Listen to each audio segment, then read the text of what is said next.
ඒක තමයි නගල් සැල්ල. මේක පටන් ගන්න අපේ ට්‍රේන් එක පටන් ගන්න හරියම මීටර 100ක් විතර ඉස්සරහට ආවට පස්සේ දකුණු අතේ පැත්තේ හැරෙන පාරක් තියෙන පොඩි වතුර පාරක් යනවා. ඒ වතුර පාර ගාවින් දකුණු අත පැත්තට හැරලා ගියන් පස්සේ තමයි අපිට නගල් සැල්ල ගාවට යන්න තියෙන්නේ. වම් අත පැත්තට යද්දී කෙලින්බට 5 පික් පැත්තට යන්න තියෙන්නේ. ඒක ඇත්තටම මාර ලස්සනයි. අපි හිතුවේ ඇත්තට ලස්සනද අපිට බලන්න හම්බෙයි කියලා. දැන් අපි යනවා අපි හයිකේ ඉදිරියට හරි එන්න මෙතනින් ආවේ අපි ඉතින් මෙහෙට ගානා කරනවා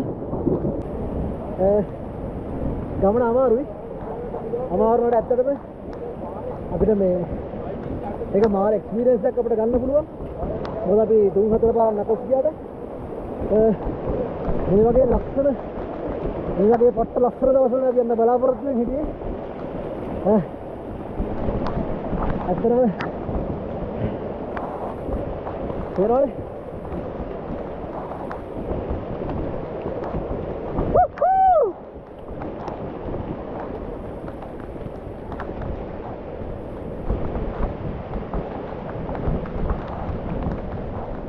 අපි යන ඉස්සරහට මොකද අපි අපිට දවස් දෙකක් දවස් දෙකක් ගමනක් තියෙනවා අපිට බැටරි ටික ඉතුරු කරගන්නත් ඕනේ අපි එහෙනම් ලස්සන දැන් වල සෙට් වෙන්නේ ඉතින් සෙට්